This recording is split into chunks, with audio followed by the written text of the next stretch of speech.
I believe our future depends powerfully on how well we understand this cosmos in which we float like a mote of dust in the morning sky. Nas fronteiras do infinito. A curiosidade humana é capaz de nos levar para diversos lugares. Nossa capacidade de investigação é notável e quando falamos de astronomia e escalas gigantes, não é só o mundo que se expande diante dos nossos olhos, mas também a nossa interpretação dele. Hoje o Rodrigo decidiu iniciar os Fronteiras com o que normalmente seria uma reflexão de fechamento, mas eu compreendo. Eu sei que o ouvinte apaixonado por astronomia também sabe do que você fala, Rodrigo. E te dizer que os nossos temas de hoje são como uma síntese disso que você abriu o bloco de hoje. Absolutamente. Afinal, recentemente, tivemos quase como um fechamento de um caso de investigação de pelo menos uns 100 anos, com a detecção da parceira de Betelgeuse, além de uma construção de um mapa tridimensional do meio interestelar. 2 casos fantásticos que abrem portas para a compreensão da dinâmica da estrutura do universo. E logo de cara, sobre esse último assunto que você disse, Rodrigo. Existe uma pergunta que parece simples, mas que os astrônomos levaram décadas tentando responder de verdade. O que realmente existe no espaço entre as estrelas? Não o vazio absoluto que a gente imagina quando pensa em espaço sideral, mas um gás extremamente rarefeito que preenche tudo, inclusive a região ao redor do nosso próprio sistema solar. E até pouco tempo atrás, a resposta que a ciência dava para essa pergunta era construída basicamente às cegas. Os telescópios observam esse gás, olhando em uma única direção de cada vez e depois calculam uma média de tudo o que existe ao longo daquele caminho. É como tentar entender a forma de uma floresta inteira olhando só para uma trilha reta que atravessa ela. Um grupo de pesquisadores liderado por Jonathan Shelest, do Technion, o Instituto Israelense de Tecnologia, resolveu mudar essa abordagem. Eles construíram o primeiro mapa tridimensional de temperatura do gás interestelar próximo ao Sol. E o que esse mapa revelou é um cenário muito mais caótico, muito mais dinâmico do que qualquer outro modelo previa até então. E antes de chegar nesse mapa, vale entender por que a temperatura desse gás importa tanto. Porque esse material rarefeito que preenche o espaço entre as estrelas não é só um pano de fundo decorativo do cosmos. Ele é literalmente a matéria-prima da qual novas estrelas e os novos planetas vão se formar. Se esse gás vai permanecer quente e espalhado, ou se vai esfriar e se condensar até formar uma nuvem densa capaz de colapsar e dar origem a uma nova estrela, isso depende de um equilíbrio muito específico. De um lado, há o aquecimento provocado pela luz das estrelas próximas. Do outro, o resfriamento que acontece quando esse gás emite radiação e perde energia. A teoria clássica, que é ensinada há décadas, prevê que esse equilíbrio deveria empurrar o gás para um dos 2 estados bem definidos. De um lado, nuvens frias e densas, girando em torno de 200 kelvins. Do outro, um gás quente extremamente rarefeito, próximo de 7.000 kelvins. Entre esses 2 extremos, pessoal, de 200 kelvins a 7.000 kelvins, a teoria admite a existência de uma zona intermediária, chamada de meio neutro instável. Só que essa zona, segundo os modelos tradicionais, deveria ser rara.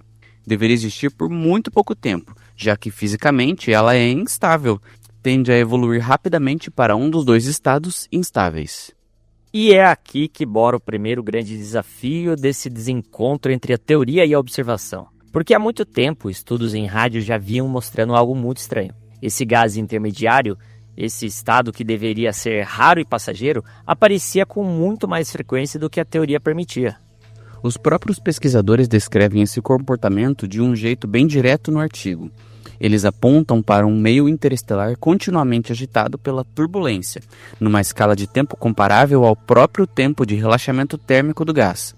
Ou seja, antes que o gás consiga se acomodar completamente em um dos 2 estágios estáveis, alguma coisa já está empurrando ele de novo. E é justamente essa lacuna entre o que a teoria prevê e o que as observações em rádio já haviam sugerido há anos que motivou a construção dessa nova ferramenta. Porque medir a temperatura do gás ao longo de uma única direção é útil, mas é como a descrição de uma fotografia borrada. Faltava profundidade, faltava a terceira dimensão. A ferramenta desenvolvida pela equipe Shelest recebeu o nome de P3D, e ela resolve esse problema combinando 3 ingredientes distintos. O primeiro é um mapa tridimensional já existente da poeira interestelar. que mostra onde a matéria está concentrada no espaço. O segundo é um outro mapa, esse sim inteiramente novo, da radiação ultravioleta distante emitida por estrelas massivas próximas. E o terceiro ingrediente é um modelo físico que, para cada ponto no espaço, calcula se as condições locais de densidade e radiação favorecem um gás frio, um gás quente ou esse estado intermediário instável. Juntando os três, a equipe conseguiu produzir o que eles mesmos chamam de um mapa meteorológico térmico tridimensional. E não é uma região pequena, pessoal. Esse mapa cobre um cubo de aproximadamente 1 kPa de largura, centrado no nosso Sol. Isso equivale a algo em torno de 3.260 anos-luz de extensão. Estamos falando de uma vizinhança galáctica bastante ampla, com raios heliocêntricos marcados em 150, 300 e 450 parsecs na visualização do próprio artigo. E o resultado dessa reconstrução tridimensional é visualmente muito claro quando se olha para as imagens do artigo. Existem isosuperfícies de gás frio representadas em azul, cercadas por camadas de gás instável representadas por amarelo. E tudo isso imerso dentro de um volume muito maior de gás quente, praticamente transparente nas renderizações, que os autores chamam tecnicamente de reservatório. E essa estrutura em camadas não é aleatória. Ela faz todo sentido do ponto de vista físico quando a gente para pensar nela. As regiões mais densas de gás são justamente as que conseguem se resfriar mais rapidamente. Mas, ao mesmo tempo, essas mesmas regiões densas acumulam uma quantidade maior de poeira interestelar. E essa poeira acumulada tem um efeito direto. Ela bloqueia a parte da luz estelar que chegaria até o núcleo da nuvem. Então, no centro de uma nuvem fria, o gás está protegido, escondido atrás dessa poeira, e consegue se manter frio com relativa estabilidade. O problema, ou melhor, o ponto interessante está na borda dessas nuvens. Porque na fronteira, o gás já não tem densidade suficiente para se esfriar com a mesma eficiência de seu núcleo. Mas, ao mesmo tempo, ele ainda não está exposto à radiação ultravioleta suficiente para virar gás quente por completo. Esse gás de fronteira fica então preso num estado intermediário, nem frio o bastante, nem quente o bastante. E a própria equipe de pesquisa descreve esse gás instável com uma expressão bem precisa, chamando-o de transição espacial entre nuvens frias e densas e os arredores quentes e difusos. E até aqui, tudo já seria uma contribuição importante. Afinal, confirmar visualmente essas estruturas em camadas que antes só podiam ser inferidas de forma indireta é um avanço significativo. Mas o dado que realmente chama atenção nesse estudo é outro. E ele tem a ver com proporção, com quanto do gás total realmente está em cada camada desses estados. Porque quando a equipe mediu a fração de massa em cada fase, próximo ao plano galáctico, encontrou algo que contraria diretamente a expectativa da teoria clássica. Cerca de 27% da massa do gás está no estado frio, outros 32% estão no estado quente, e a maior fatia, o restante, está no estado instável. Esse gás instável, que segundo a teoria tradicional deveria ser raro e passageiro, na verdade representa aproximadamente 41% de toda a massa de gás medida próxima ao plano da nossa galáxia. Ou seja, o estado que deveria ser exceção acaba sendo na prática o mais comum dos três. E esse número só faz sentido se esse gás estiver em constante movimento entre os estados, entrando e saindo da fase instável repetidamente, em vez de passar por ela uma única vez e se acomodar. E é exatamente isso que os pesquisadores encontraram ao calcular a escala de tempo dessa transição. O gás está, como chamam, ciclando entre os estados quente e frio numa escala de tempo de apenas 3 a 6 milhões de anos. Ou seja, acontece tudo bem rapidão. Muito rápido, mas para o efeito de comparação, isso é de fato extremamente rápido em termos astronômicos. É praticamente um piscar de olhos frente à idade da nossa galáxia, que tem bilhões de anos. Isso significa que o meio interestelar não é um sistema que se acomoda e fica parado entre dois estados bem separados, como a teoria clássica sugeria. Existe um degradê nisso tudo. Ele é um sistema em agitação constante, com o gás mudando de fase repetidamente, em ciclos curtos, alimentados por essa interação contínua entre densidade, poeira e radiação ultravioleta. E essa dinâmica muda de acordo com a altitude em relação ao plano da galáxia também. Quanto mais distante desse plano galáctico, mais rapidamente a densidade do gás cai. E nessas regiões mais afastadas, o gás quente passa a dominar, se tornando a fase predominante em termos de massa. Faz sentido, porque longe do plano galáctico existem menos matéria concentrada, menos poeira para bloquear a radiação e menos densidade para sustentar o resfriamento. Então o equilíbrio se desloca naturalmente para o lado quente e difuso, exatamente como a física do aquecimento e resfriamento sugeriria. Mas o resultado que eu considero mais inesperado de todo o estudo está em outro lugar também. Não está na fronteira turbulenta entre as fases, e sim dentro das próprias nuvens frias. Porque seria imaginar que, cercada por um ambiente tão agitado, essas nuvens também estivessem em turbulência interna. E não é isso que o mapa mostra. Apesar de estarem envolvidas por esse gás instável e turbulento, a densidade interna das nuvens frias permanece praticamente constante. Não existe uma variação caótica dentro delas. Isso aponta para um nível de turbulência interna muito mais baixo do que se esperava. E esse detalhe, que pode parecer pequeno, tem uma consequência grande para um campo inteiro da astronomia, que é o estudo da formação estelar. Porque boa parte dos modelos atuais trata o gás frio como um sistema isolado, fechado em si mesmo, altamente turbulento por conta própria. O que esse novo mapa sugere é bem distante disso. As nuvens frias parecem ser internamente relativamente calmas e estáveis. A agitação, a turbulência não vem de dentro delas, e sim da troca constante de matéria com esse sistema multifásico, muito maior que existe ao redor, entre o gás instável e o gás quente do reservatório. Ou seja, a nuvem fria não é uma ilha isolada flutuando dentro de um oceano turbulento. Ela é parte de um sistema conectado, trocando material continuamente com as camadas ao seu redor, mesmo mantendo internamente uma estabilidade que a teoria não previa com tanta clareza. E é por isso que a própria equipe de pesquisa termina o artigo com uma recomendação bem direta para o campo. Segundo eles, os futuros modelos de formação estelar precisam levar em conta esse tipo de quadro mais amplo. Não tratar o gás frio como um reservatório turbulento isolado, mas sim como um componente dentro de um sistema de 3 fases em ciclo constante. E isso muda a forma como a gente pensa sobre o próprio nascimento das estrelas. Porque se o gás frio continua sendo continuamente alimentado, realimentado e influenciado por esse ciclo com o gás instável e o gás quente, então entender uma estrela recém-formada exige também entender essa dinâmica maior que envolve essas 3 fases do gás.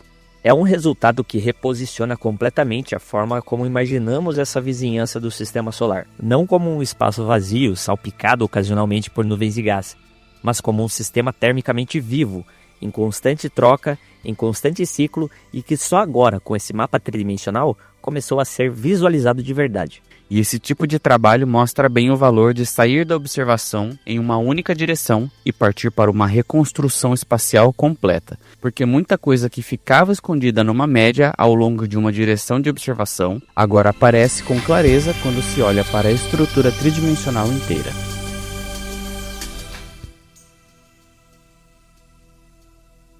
Apesar dessa nossa conversa ter iniciado trazendo uma pergunta que os astrônomos se fazem há muito tempo sobre o que há no meio interestelar, acaba sendo o tipo de tema que surge quando você já está mais inserido nas indagações sobre o universo. Mas, gente, é real mesmo, é uma pergunta que permeia a academia. Já o nosso tema a seguir envolve uma personagem muito distinta da primeira parte de hoje. É uma estrela, digamos, bastante estrelinha, no sentido de gostar de aparecer.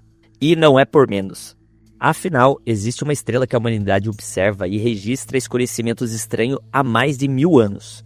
E que só agora, depois de um século inteiro de suspeitas, teve essa suspeita praticamente confirmada por uma imagem direta. Estou falando de Betelgeuse, a supergigante vermelha de Órion, e da sua companheira, que astrônomos vêm tentando enxergar desde a década de 1920. Betelgeuse é visível a olho nu, fica na constelação de Órion, a cerca de 650 anos-luz da Terra, e é uma das estrelas mais estudadas do céu noturno.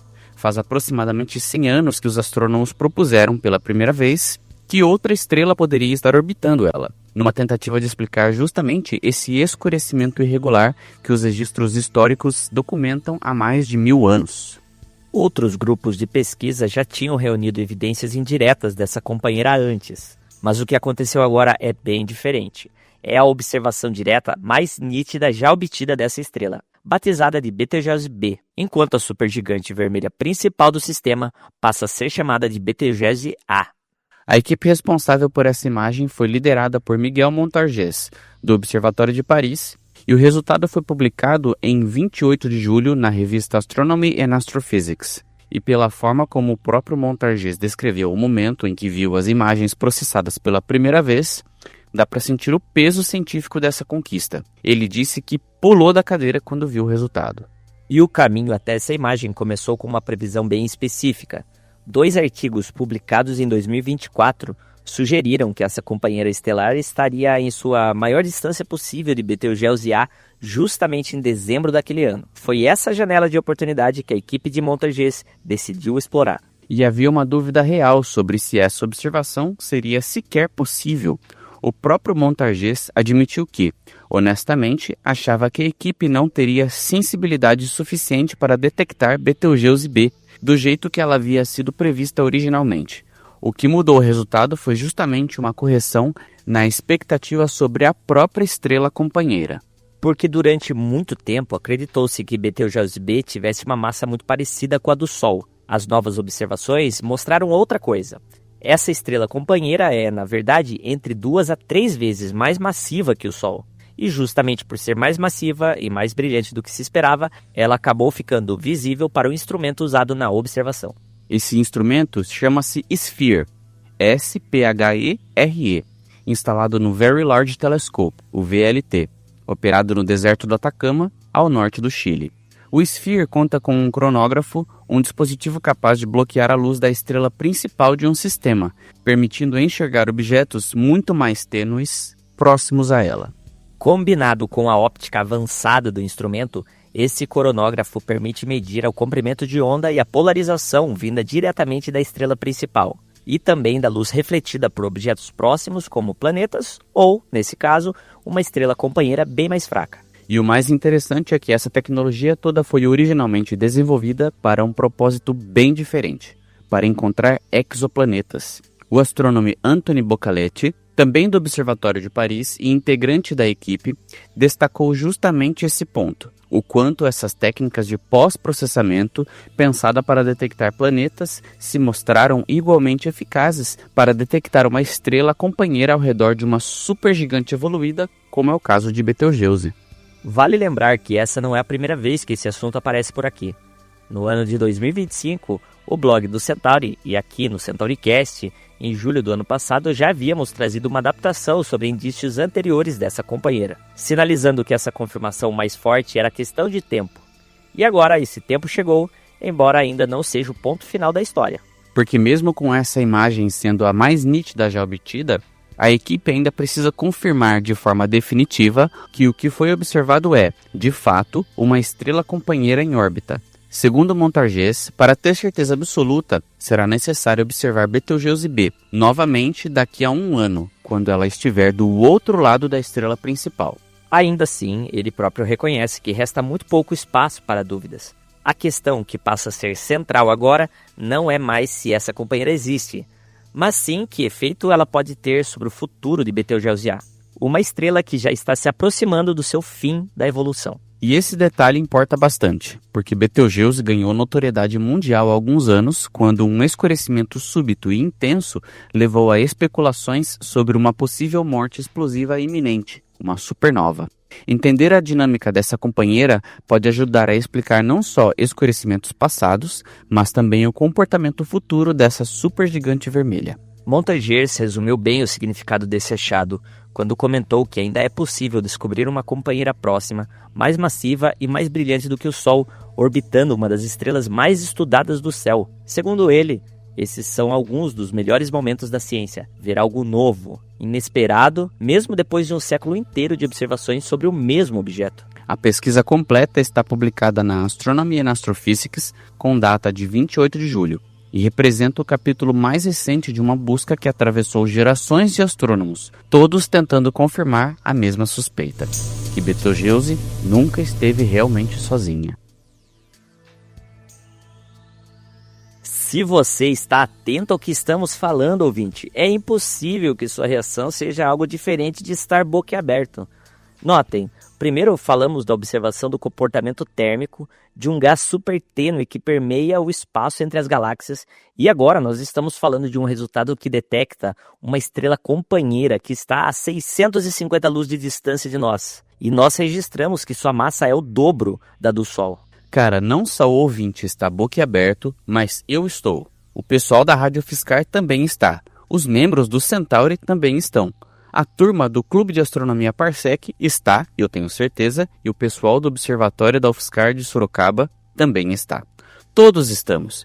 É simplesmente impossível não perceber o quão fantástica é a astronomia, mas também o nível da nossa capacidade tecnológica no momento em que vivemos. Olha, quem não está surpreso está dormindo na aula.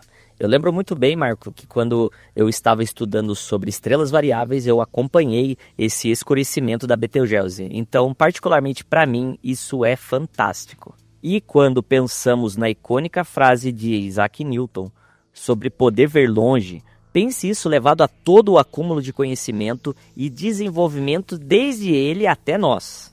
Não estamos somente sobre os ombros de gigantes, mas também estamos sobre o chassi de grandes e poderosos telescópios, sejam aqui na Terra, sejam os espaciais. Você acabou de ouvir o Centauri Cast Entre as Estrelas.